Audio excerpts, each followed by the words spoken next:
अल्हम्दुलिल्लाहि वहदह वस्सलातु वस्सलामु अला मन ला नबिय्य बअदा अम्मा बाद फ़इन्ना खैरल हदीसी किताबुल्लाह व खैरल हदी हदी मुहम्मदिन सल्लल्लाहु अलैहि वसल्लम व शर्रल उमूरि मुहदसातुहा व कुल्लु मुहदसतिन बिदअह व कुल्लु बिदअतिन दलालह व कुल्लु दलालतिन फिन्नार फ़अऊज़ु बिल्लाहि मिनश शैतानिर रजीम मा सलककुम फ़िस सक़र क़ालू लम नकु मिनल मुसल्लीन अन अबी हुरैरह रज़ियल्लाहु तआला अन्हु क़ाल क़ाल रसूलुल्लाहि सल्लल्लाहु अलैहि वसल्लम कुल्लु उम्मती यदखुलूनल जन्नह इल्ला मन आबा क़ीला या रसूलल्लाह मन आबा क़ाल मन अतानी दखलल जन्नह व मन असाअनी फ़क़द आबा अन आयशा रज़ियल्लाहु तआला अन्हा क़ालत क़ाल रसूलुल्लाहि सल्लल्लाहु अलैहि वसल्लम मन आमिला अमलन लैसा अलैहि अमरुना फाहुवा रद्दुन। सम्मानित उपस्थिति, सर्वप्रथम আল্লাহ সুবহানাহু ওয়া তাআলার বারগাহে শুকরিয়া জ্ঞাপন করব যে আল্লাহ তাআলা সালাতুল জুমা আদায় করার লক্ষ্যে আমাদেরকে মসজিদে প্রেরণ করেছেন।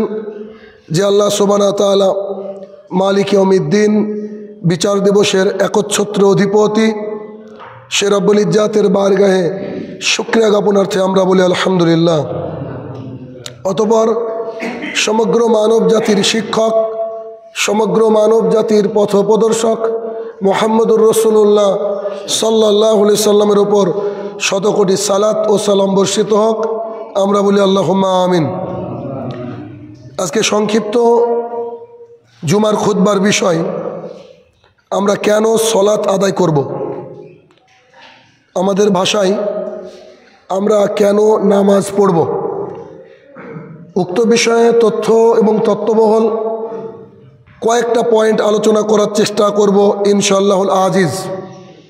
আল্লাহ সুবহানাহু ওয়া তাআলা যত আমলের নির্দেশ বান্দাদেরকে দিয়েছেন, সরাসরি যে নির্দেশটা তিনি বারবার করে কোরআনুল কারীমের মধ্যে উল্লেখ করেছেন, সেই ইবাদতের নাম সলাত, নামাজ।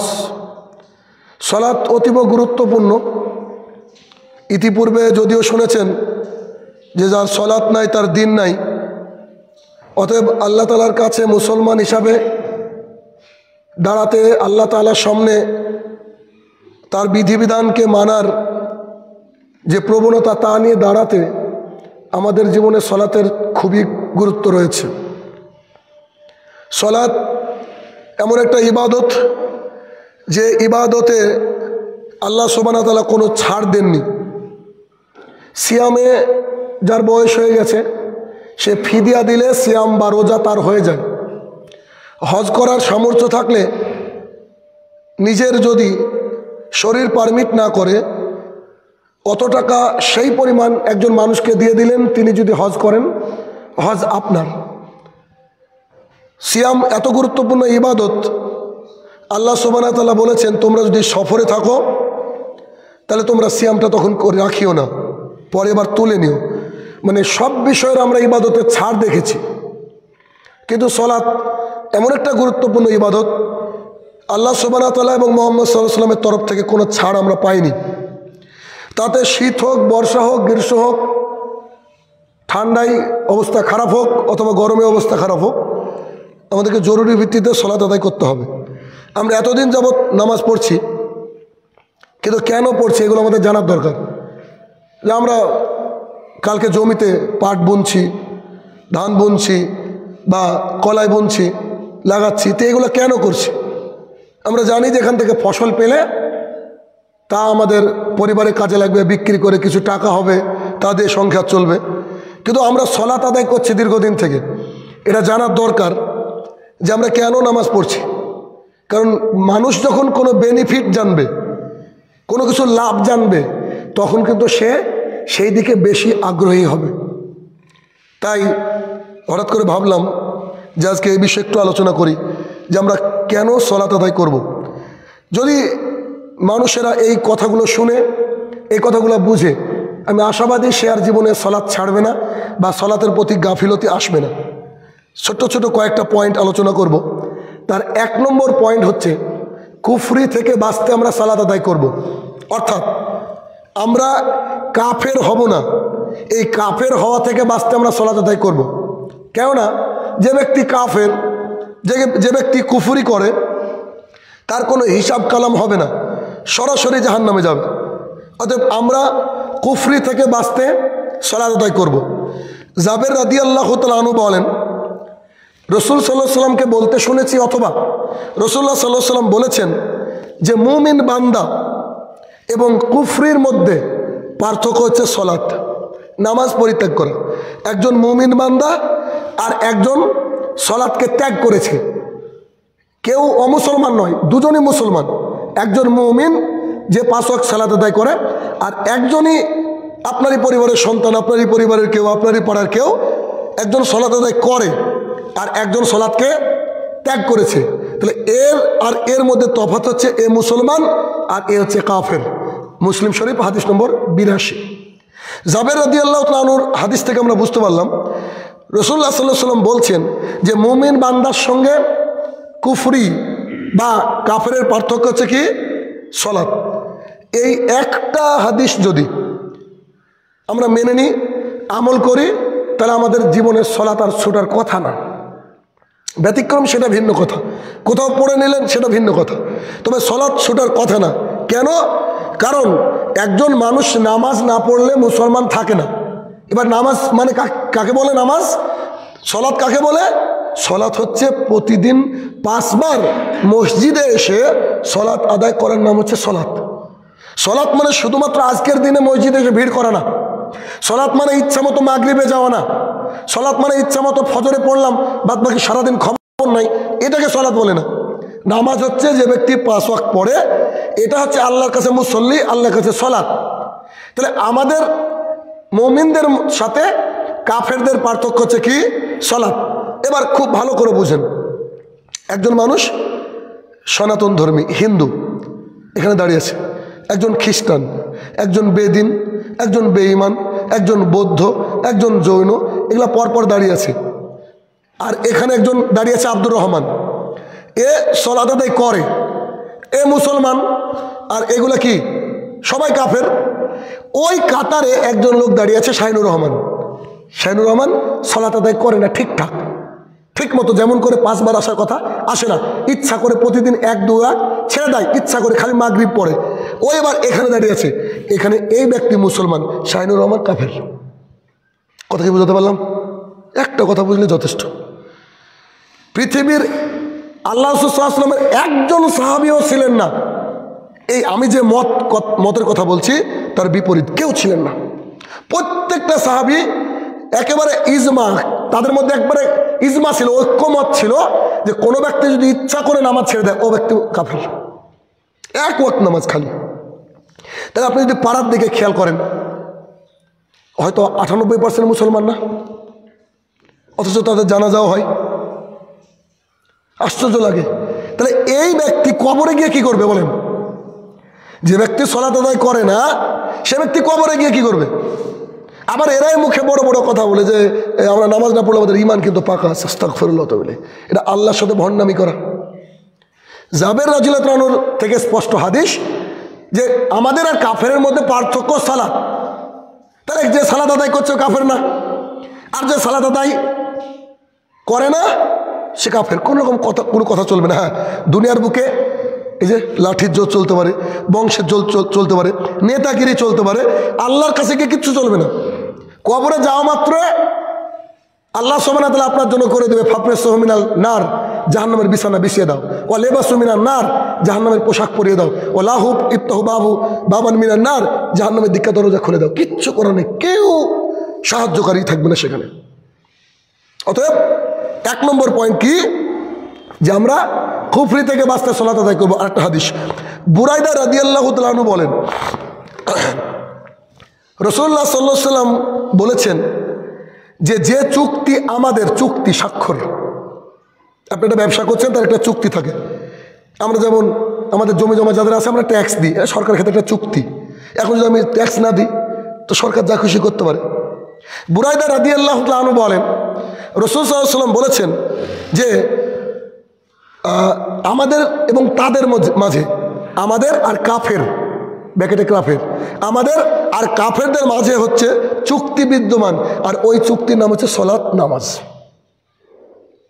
মানে আমরা মুসলমান কেন বলেন, আমরা নামাজ আদায় করি, আর ওরা কাফের কেন, ওরা নামাজ আদায় করে না। অতএব যে ব্যক্তি নামাজ ত্যাগ করবে সে নিশ্চয়ই কাফের। আমি বলছি না, বলছে কে? রাসূলুল্লাহ সাল্লাল্লাহু আলাইহি ওয়াসাল্লাম। ইবনে মাজাহ হাদিস নম্বর 1079, 1079 নম্বর হাদিস। রাসূল সাল্লাল্লাহু আলাইহি ওয়াসাল্লাম বলছেন যে, বুরাইদা রাদিয়াল্লাহু আনহু বর্ণনা করছেন যে আমরা একটা চুক্তিতে আল্লাহর কাছ থেকে স্বাক্ষর করে এসেছি। চুক্তিটা কি? যে যারা সালাত আদায় করবে তারা মুসলমান, আর যারা সালাত আদায় করবে না তারা কাফের। ঠিক যেমন আমাদের মসজিদের সিস্টেমটা কি, এই মসজিদের সিস্টেমটা কি করেছি আমরা, যারা 5 ওয়াক্ত সালাত আদায় করবে না ওর জানাজা আমরা পড়বো না। আগে থেকে বলা আছে, আপনি যতই কানেন, আমার পুরে খ্যাপেন, আমার পুরে চটেন, আমাকে এক ঘরে করেন, কোনো কিচ্ছু করার আমার উপায় নাই। কারণ আপনার সাথে আল্লাহর সম্পর্ক নাই, আপনার সাথে আমার সম্পর্ক থাকতে পারে না। এই হাদিস একেবারে এই হাদিস দ্বারা বাস্তব প্রমাণিত। ঠিক যেমন আমরা বলেছি যে এই মসজিদের মুসল্লি যারা ঠিকঠাক 5 ওয়াক্ত সালাত আদায় করবে না তাদের তো জানাজা করবো না, তাদের বাড়িতে বিয়ে লাগলে আমরা অন্তত বিয়ে পড়াবো না। কেন আমরা এই চাপটা দিয়েছি? এই জন্য যাতে আপনি আল্লাহকে ভালোবাসেন, যাতে করে একটা সমাজ সুন্দর হোক, যাতে করে প্রত্যেকটা মানুষ অন্তত চাপে পড়েও মুসলমান হোক। কারণ আমরা তো বুঝছি, সবাই তো কোরআন হাদিস, আল্লাহ তো সবাইকে কোরআন হাদিস বোঝার ক্ষমতা দেয় না।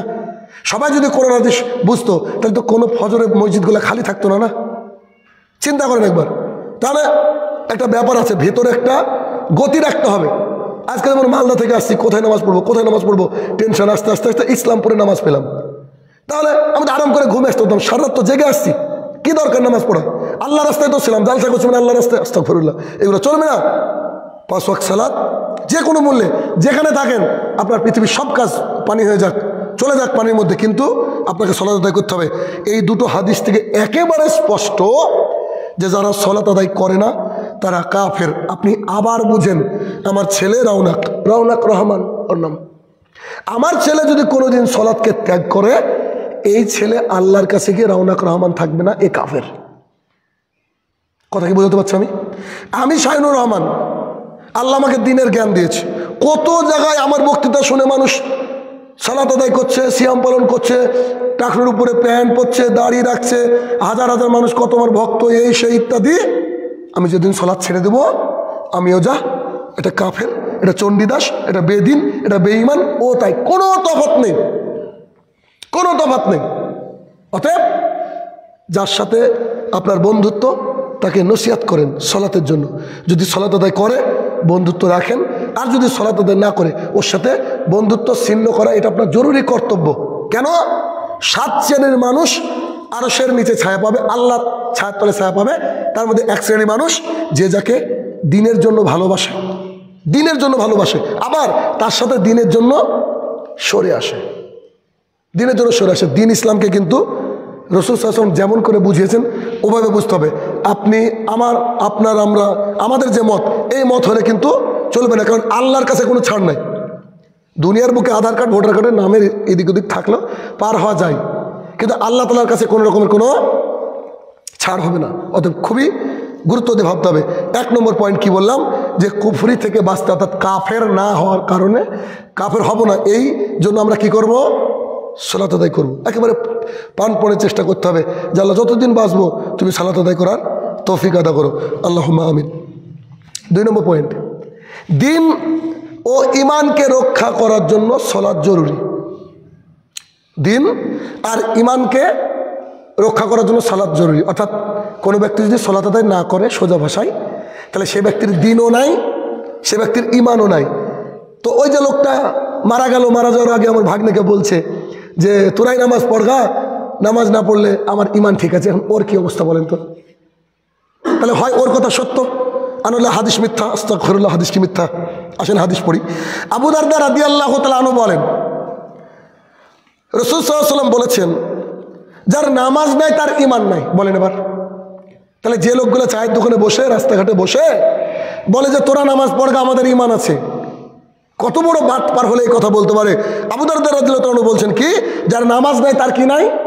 ইমান নাই। আর যার ওযু নাই তার নামাজ নাই।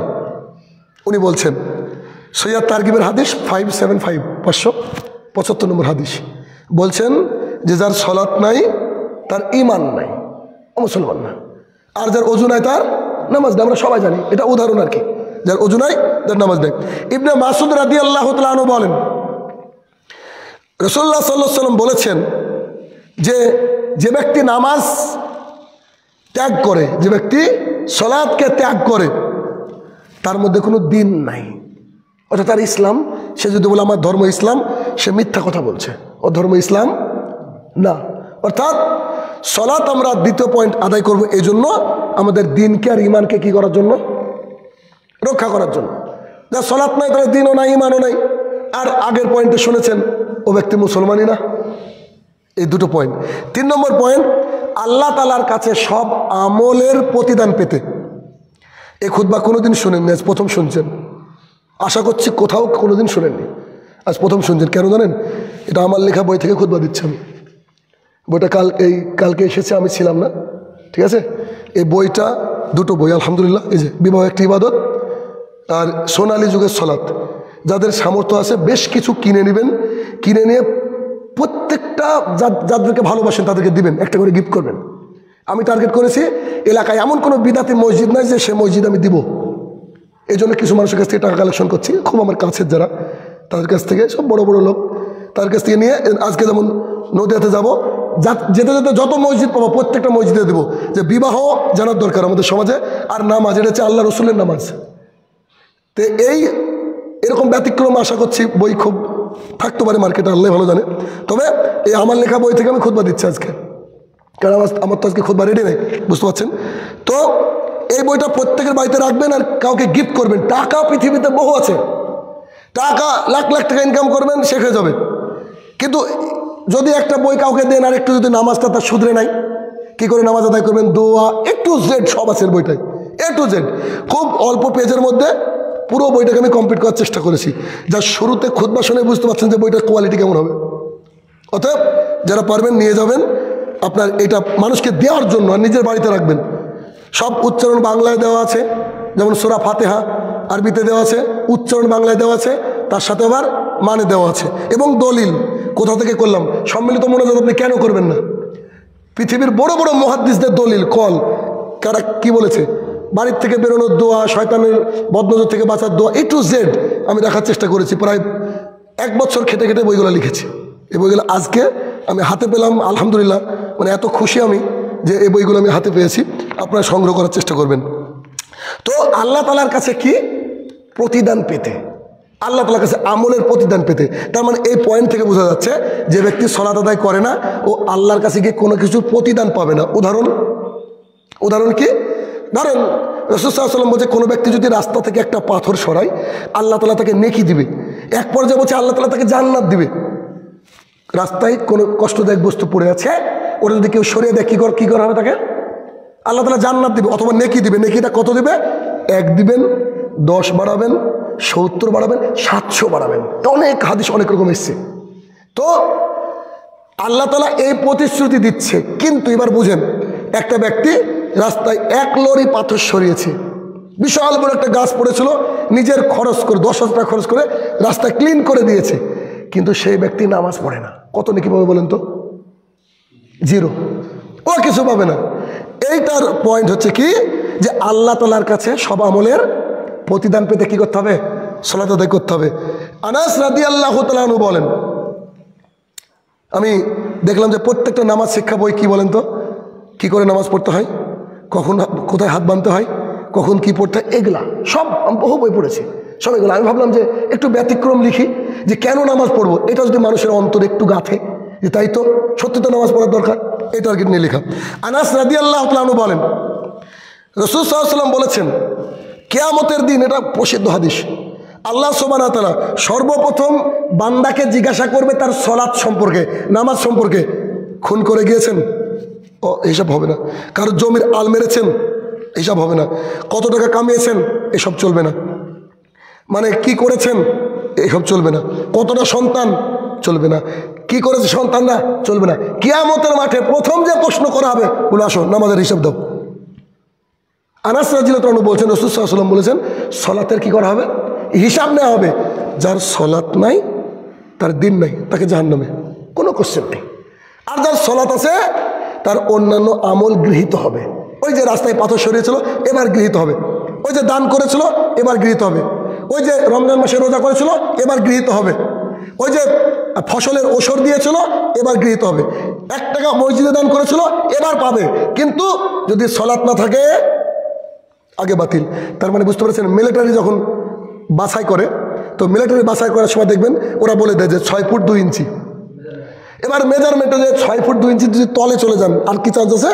তো সলাৎ হচ্ছে ওই রকম মেজারমেন্ট। যার সলাৎ আছে তারা ডান দিকে দাঁড়াও, তোমাদের সাথে কথা আছে। আর যার সলাৎ নাই, ওই দেখো জাহান্নাম, চলো। কোনো আল্লাহ তাআলার সাথে তার কোনো কথা হবে না। অতএব সিলসিলা সহিহ হাদিস 598 নম্বর হাদিস, যার সলাৎ নাই, তার কি নাই? দিন নাই, ইমান নাই, সে কাফের, সে বেদিন, বেঈমান। কিচ্ছু আমাদের ভয় নাই এ কথা বলতে, যে কাফের বলছি মানুষকে, যে কিচ্ছু ভয় নাই আমাদের, এটাই সিস্টেম। আব্দুল্লাহ বিন কুরাত রাদিয়াল্লাহু তাআলা আনহু বলেন, রাসূলুল্লাহ সাল্লাল্লাহু আলাইহি ওয়াসাল্লাম বলেছেন, কিয়ামতের দিন, একই হাদিস, বান্দার নিকট থেকে সর্বাগ্রে সর্বপ্রথম যে আমলের হিসাব নেওয়া হবে, তবে নামাজ, সলাৎ। কিয়ামতের দিন প্রথম হিসাব নেওয়া হবে কি? সলাৎ। সুতরাং তা সঠিক হয়ে থাকলে, অর্থাৎ নামাজ যদি কারো সঠিক হয়ে থাকে, আমলও সঠিক বলে বিবেচিত হবে, তার আমলও সঠিক বলে বিবেচিত হবে। নচেত অন্যান্য সকল আমল কি হবে? বাতিল হয়ে যাবে। তাবরানী আওসাদের হাদিস, হাদিস নম্বর 1889, 1859 নম্বর হাদিস।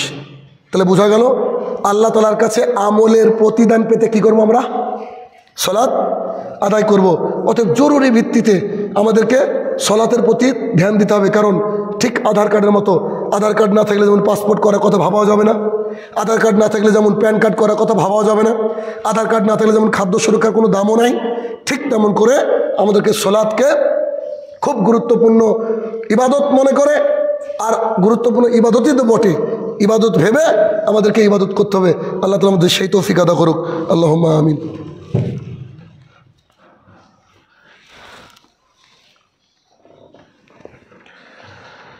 আলহামদুলিল্লাহ ওয়াহদা, আসসালাতু ওয়াসসালামু আলা মান লা নাবিয়্যা বাদা, আম্মা বাদ। এরপর পরের পয়েন্ট হচ্ছে যে গুনাহসমূহ ক্ষমা করাতে। আমরা যে পাপ করি প্রতিদিন, এই পাপকে ক্ষমা করানোর জন্য আর কোনো রাস্তা থাকলেও সর্বশ্রেষ্ঠ রাস্তা কি? সলাৎ। মানে সব কিছুর মূল কিন্তু নামাজ। যাই করেন আপনি ঘুরিয়ে ফিরে দেখেন, আল্লাহ যে নির্দেশটা দিয়েছেন আমলের, তা হচ্ছে নামাজ। বাদ বাকি করতে বলেছেন আল্লাহ। আল্লাহ বলেছেন সিয়াম পালন করো, আল্লাহ বলেছেন সাদকা দাও, আল্লাহ বলেছেন জাকাত দাও, কিন্তু আল্লাহ বলেছে সলাৎ কায়েম করো। মানে এটা আল্লাহর নির্দেশ, কিচ্ছু করার নেই, সরাসরি আপনাকে আমাকে মানতে হবে। তো গুনাহসমূহ ক্ষমা করানোর জন্য কি? সলাৎ। এই হাদিসও জানেন আপনারা। আবু হুরায়রা রাদিয়াল্লাহু তাআলা আনহু বলেন, রাসূল সাল্লাল্লাহু আলাইহি ওয়াসাল্লাম বলেছেন, আচ্ছা বলো তো, তোমাদের বাড়ির সামনে যদি একটা নদী থাকে, ওই নদীতে তোমরা যদি 5 বার গোসল করো, 5 বার গা ধাও, তাহলে কি তোমাদের গায়ে ময়লা থাকবে? সাহাবায়ে কেরাম বলেন, ইয়া রাসূলুল্লাহ সাল্লাল্লাহু আলাইহি ওয়াসাল্লাম, না, আমাদের গায়ে তো ময়লা থাকবে না। তখন রাসূল সাল্লাল্লাহু আলাইহি ওয়াসাল্লাম বলছে, শোনো, এটা হচ্ছে 5 ওয়াক্ত সালাতের উদাহরণ। ঠিক তোমরা যদি প্রতিদিন 5 ওয়াক্ত সালাত আদায় করো, ওই ব্যক্তি যে 5 বার গোসল করলে তার গায়ে ময়লা থাকে না, ঠিক তেমন করে আল্লাহ তাআলা তোমার যত পাপ হয় প্রতিদিন, সমস্ত পাপকে আল্লাহ তাআলা ধুয়ে মুছে সাফ করে দেবেন। সুবহানাল্লাহ বিহামদিহি। গায়ে যে ময়লা, যে কত দূর থেকে আসলাম, কেমন করছিল গায়ে ময়লা, গোসল করলাম, পানি দিয়ে কি হলো? সাফ হয়ে গেল একবার। এই গোসলটা যদি 5 বার করতাম, নিশ্চয়ই কোনো কিছু থাকতো না, এমনি তো নাই। তাহলে আমরা প্রতিদিন পাপ করি, এই পাপগুলোকে ক্ষমা করানোর অন্যতম মাধ্যম কি? সলাৎ। এই যে নামাজ পড়তে আসলাম, এই নামাজের ব্যাপারেও হাদিস আছে, বলে দিই।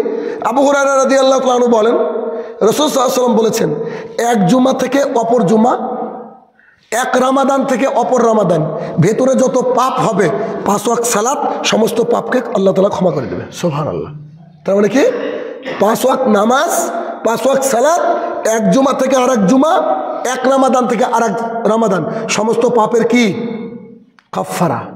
অর্থাৎ ওই যে ছেলে মেয়ে লিখতে একটু ভুল হয়ে গেছে, যে পেন্সিল দিয়ে তুলে ফেলে না, ওই যে দিয়ে রাবার দিয়ে, ইরেজার দিয়ে, সলাৎ হচ্ছে আমাদের ইরেজারের মতো কাজ করে।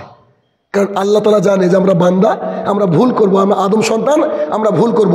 সেই সাথে সাথে আল্লাহ তাআলা আমাদেরকে রবার দিয়ে দিয়েছে, এই তোমার নামাজ রবার, 5 বার মসজিদে আসো, যত পাপ করো তুমি এর মাধ্যমে কি হয়ে যাবে, ক্ষমা হয়ে যাবে। তবে সাগিরা গুনাহ কাবিরা গুনাহ নয়। আনাস রাদিয়াল্লাহু তাআলা আনহু বলেন, রাসূল সাল্লাল্লাহু আলাইহি ওয়াসাল্লামের কাছে একজন ব্যক্তি আসলো। এই হাদিস হয়তো অজান আপনাদের। রাসূল সাল্লাল্লাহু আলাইহি ওয়াসাল্লামের কাছে আসলেন, এসে বলছেন, আল্লাহ রাসূল, আমি হাদ এর যোগ্য, হত্যার যোগ্য। হয়তো পাপ করেছে। তৎকালীন জামানায় সাহাবীরা পাপ করলে, কেউ পাপ করলে আল্লাহ রসুলের কাছে আসতেন, আর আজকে আমরা কাউকে ধরতেই দিই না যে পাপ করি। আল্লাহ রসুল, আমি এমন অপরাধ করে ফেলেছি, আমি হাদ এর যোগ্য, হাত কেটে দেন বা হত্যা করেন, কিছু একটা এর যোগ্য আমি, তা আপনি আমার উপরে প্রয়োগ করেন, আমি পাপ করেছি। এসে সারেন্ডার হয়েছে, পাপ করেছে। বর্ণনাকারী বলেন, মানে যিনি বর্ণনা করছেন আনাস রাদিয়াল্লাহু তাআলা, তিনি বলছেন যে রাসূল সাল্লাল্লাহু আলাইহি ওয়াসাল্লাম তার অপরাধ সম্পর্কে কিছুই জিজ্ঞাসা করলেন না।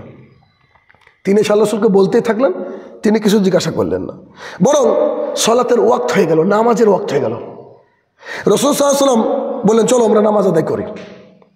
এবার সবাই মিলে সালাত আদায় করলেন। সালাত শেষে সেই ব্যক্তি আবার দাঁড়ালো, দাঁড়িয়ে বলছেন, আল্লাহ রাসূল, আমি হাদ এর যোগ্য, আমি পাপ করেছি, আমি হাদের যোগ্য। লোকটি বারবার বলতে থাকলো। রাসূল সাল্লাল্লাহু আলাইহি ওয়াসাল্লাম বললেন, তুমি কি আমাদের সাথে নামাজ পড়লে না? এই যে একটু আগে আমি নামাজ পড়ালাম, তুমি কি আমাদের সাথে নামাজ পড়োনি? উত্তরে বললেন যে হ্যাঁ, নামাজ তো পড়েছি। তখন রাসূল সাল্লাল্লাহু আলাইহি ওয়াসাল্লাম বললেন যে আল্লাহ সুবহানাহু ওয়া তাআলা ওই সলাতের মাধ্যমে তোমার গুনাহকে ক্ষমা করে দিয়েছে। সুবহানাল্লাহ। বাবা যাই, বুখারী হাদিস 6823 নম্বর হাদিস, মুসলিম শরীফে আছে। তাহলে চিন্তা করেন, একজন হাদ এর যোগ্য, হয়তো চুরি করেছে, হাত কাটতে হবে, হয়তো জেনা করেছে, হত্যা করতে হবে, এই ব্যক্তি রাসূল সাল্লাল্লাহু আলাইহি ওয়াসাল্লামের সঙ্গে সালাত আদায় করলো, তার গুনাহকে আল্লাহ তাআলা কি করলো? ক্ষমা করে দিল। তাহলে একজন মুসলমান কত বড় নিরাপত্তা পেয়ে যায় শুধুমাত্র সালাত আদায় করলে। রাসূল সাল্লাল্লাহু আলাইহি ওয়াসাল্লাম তো বলেছেন যে ব্যক্তি ফজরের সালাত আদায় করলো, সে ব্যক্তি আল্লাহ তাআলার জিম্মেদারিতে থাকলো। আর কি দরকার বলেন? কোনো ব্যক্তি যদি আল্লাহ তাআলার জিম্মেদারিতে থাকে, তার কি আর কিছু দরকার আছে? দরকার নেই। অতএব আমাদের উচিত যে আমরা কি করব? আল্লাহ তাআলার জিম্মেদারিতে থাকার চেষ্টা করব। আবু হুরায়রা রাদিয়াল্লাহু তাআলা আনহু বলেন, হাদিসটা বলেছি, রাসূল সাল্লাল্লাহু আলাইহি ওয়াসাল্লাম বলেছেন যে এক জুমা থেকে অপর জুমা, এক রমাদান থেকে অপর রমাদান পর্যন্ত 5 ওয়াক্ত সালাত হচ্ছে কি? সমস্ত গুনাহের কাফফারা। এর পরের পয়েন্ট, অশ্লীলতা থেকে বাঁচতে সালাত। নোংরামি, বেহাপনা, অশ্লীলতা থেকে বাঁচতে কি লাগবে? সালাত লাগবে। আল্লাহ সুবহানাহু ওয়া তাআলা বলছেন, আকিমিস সালাহ, তোমরা সালাত কায়েম করো। ইন্না সালাতা, নিশ্চয় নামাজ, তানহা আনিল ফাহশাই ওয়াল মুনকার, নিশ্চয় তোমার নামাজ সমস্ত অশ্লীলতা, বেহাপনা, নোংরামি থেকে তোমাকে দূরে থাকে। আনকাবুত 45 নম্বর আয়াত। অর্থাৎ কোনো মানুষ যদি মনে করে যে আমার হাত দিয়ে, জবান দিয়ে, শরীর দিয়ে গোনা হয়ে যাচ্ছে বারবার, কি করবো? আল্লাহ তাআলা মহা ঔষধের কথা বলেছেন, তোমরা কি করো? সালাত আদায় করো। আর শুনে রাখো, আমার এই সালাত, আমার এই নামাজ এমন এক মেডিসিন, আল্লাহ তাআলা বলছেন, যে সালাত আদায় করলে এই সালাত তোমাকে নোংরামি থেকে দূরে রাখবে। সালাত তোমাকে নোংরামি থেকে দূরে রাখবে। সালাত ছাড়া মানুষকে কিছু নোংরামি থেকে দূরে রাখতে পারে বলে আমার হিসাবে ধরে না। দেখেন, সালাত এমন একটা ইবাদত, যেই সালাত যদি আমরা মনোযোগ সহকারে রাসূল সাল্লাল্লাহু আলাইহি ওয়াসাল্লাম যেমন করে বলেছেন ওইভাবে যদি আদায় করি, তাহলে কিন্তু আমাদের অনেক অন্যায় কাজ থেকে, অনেক বেহাপনা থেকে, অনেক খারাপ কিছু থেকে আমাদেরকে কি করবে? সালাত আমাদেরকে বাঁচিয়ে দেবে। কেননা অশ্লীলতা, নোংরামি ইত্যাদি মনে পড়লেই আমাদের মনে পড়বো, আমি তো নামাজ পড়ি। দেখেন, কিছু মানুষকে এমনি বলে, নামাজি লোক আবার এরকম করে। সে হয়তো জেনে অথবা না জেনে কথা বলে, বেশিরভাগই না জেনে বলে, কিন্তু হয়তো শয়তানের ওয়াসওয়াসায় কোনো কাজ হয়ে যায়, এ কথা সত্য। তবে অশ্লীলতা নামক কাজটা তার হাত দিয়ে হলেও খুব কম হবে। অতএব অশ্লীলতা থেকে বাঁচতে কী হবে? সালাত জরুরি। এর পরের পয়েন্ট, শেষ পয়েন্ট আজকের মতো, আবার কোনো দিন আল্লাহ বাঁচিয়ে রাখলে হবে। জান্নাতে যেতে সালাত জরুরি। যার সালাত নাই তার জান্নাত নেই। শুরুতে বলেছি কোরআনের একটা আয়াত পাঠ করেছিলাম, সূরা মুদ্দাসির আয়াত নম্বর 42 এবং 43। আল্লাহ সুবহানাহু ওয়া তাআলা বলছেন, মা সালাকাকুম ফিস সাকার, একদল জাহান্নামীকে জিজ্ঞাসা করা হবে তুমি জাহান্নামে আসলে কেন? ক্বালু, তারা সেদিন বলবে লাম নাকু মিনাল মুসাল্লিন, আমরা মুসল্লি ছিলাম না, আমরা মুসল্লি ছিলাম না। আমরা মুসল্লি ছিলাম না, এই বাক্যটার অর্থ এটাই যে যার সালাত নাই সে জাহান্নামে যাবে, আর যার সালাত আছে সে জান্নাতে যাবে। হিসাব তো তাই বিপরীত, জান্নাত জাহান্নাম এই তো এই বিষয়। আবু উমামা বাহিলি রাদিয়াল্লাহু তাআলা আনহু বলেন, রাসূলুল্লাহ সাল্লাল্লাহু আলাইহি ওয়াসাল্লাম বলেছেন, তোমাদের প্রতি নির্ধারিত 5 ওয়াক্ত সালাত কায়েম করো। তোমাদের উপরে 5 ওয়াক্ত সালাত আল্লাহ তাআলা দিয়েছে, তা তোমরা কায়েম করো। রমাদান মাসের সিয়াম পালন করো, অর্থাৎ রমজান মাসের রোজা পালন করো। তোমরা তোমাদের মালের যাকাত প্রদান করো, তোমরা তোমাদের মালের যাকাত প্রদান করো, এবং তোমাদের ঊর্ধ্বতন কর্মকর্তা যা আদেশ করে, তোমাদের আমির যা আদেশ করে তার আনুগত্য করো। এই কটা কাজ যদি করো তাহলে তোমরা তোমাদের ইচ্ছা মতো তোমাদের প্রতিপালকের জান্নাতে প্রবেশ করতে পারবা। সুবহানাল্লাহ। বুঝতে পারছেন কি? যেভাবে খুশি আপনি প্রবেশ করতে পারবেন। মিশকাত শরীফ 525 নম্বর হাদিস। কি মজার হাদিস! আবু উমামা বাহিলি রাদিয়াল্লাহু তাআলা বলেন, রাসূল সাল্লাল্লাহু আলাইহি ওয়াসাল্লাম বলেছেন যে তোমরা কি করো, তোমাদের উপরে নির্ধারিত 5 ওয়াক্ত সালাত। এখানে বলেননি যে তাহাজ্জুদ পড়ো, এখানে বলেননি যে জুমার পরে আপনি 2 রাকাত পড়েন বা 4 রাকাত পড়েন, এটা বলেননি। তবে এগুলো পড়লে বেনিফিট অনেক। মিনিমাম তোমাদের রব তোমাদেরকে যে আদেশ করেছে 5 ওয়াক্ত সালাত আদায় করো। আর কি করো? রমজান মাসের সিয়াম পালন করো। মালের যদি যাকাত হয় যাকাত দাও। যদি এগুলো করতে পারো, সেই সাথে তোমাদের আমির যিনি তার আনুগত্য করো, তাকে তার ইতাআত করো, তাকে মেনে চলো। যদি এটা করতে পারো তাহলে তোমরা তোমাদের রবের জান্নাতে যেভাবে খুশি তোমরা প্রবেশ করতে পারবা। আরও অনেক কিছু থাকলো ইনশাল্লাহ, চাইলে আল্লাহ চাইলে আবার অন্য জুমার খুতবা হবে। তবে এখান থেকে বলতে চাইছি যে সালাত আদায় করতে হবে। আরেকটা হাদিস মাথা মধ্যে আসছে, আবু মুসা রাদিয়াল্লাহু তাআলা আনহু বলেন, রাসূল সাল্লাল্লাহু আলাইহি ওয়াসাল্লাম বলেছেন, এটাও প্রসিদ্ধ হাদিস, শুনেছেন আমার মুখ থেকে বহুবার, যে ব্যক্তি 2 ঠান্ডার সালাত আদায় করে, 2 ঠান্ডা, মান সাল্লা বারদাইন, যে ব্যক্তি 2 ঠান্ডার সালাত আদায় করে সে ব্যক্তি জান্নাতে প্রবেশ করবে। 2 ঠান্ডা মানে খাস করে আসরকে বলা হয়েছে ঠান্ডার। কেন বলেন তো? সারাদিনে রৌদ্র উত্তাপ থাকতে থাকতে থাকতে আসরের দিকে দেখেন একটু ঠান্ডা পড়ে, এটা হচ্ছে ঠান্ডা। আর ফজরে হচ্ছে সবচেয়ে কঠিন ঠান্ডা পড়ে। অতএব এই 2 ঠান্ডা সালাতের যারা হেফাজত করে তারা কি করে?